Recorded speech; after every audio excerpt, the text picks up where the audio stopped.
একটা ছোট গ্রামে থাকতো আয়েশা।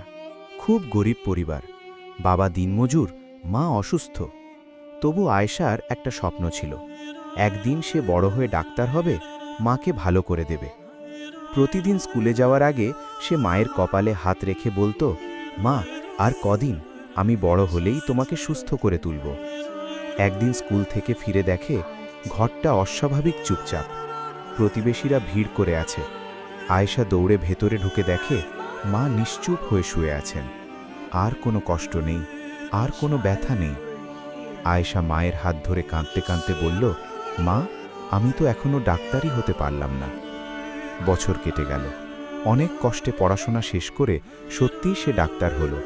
প্রথম দিন হাসপাতালে সাদা কোট পরে আয়েশা আকাশের দিকে তাকিয়ে ফিসফিস করে বলল, মা, আজ আমি পেরেছি, কিন্তু তুমি নেই।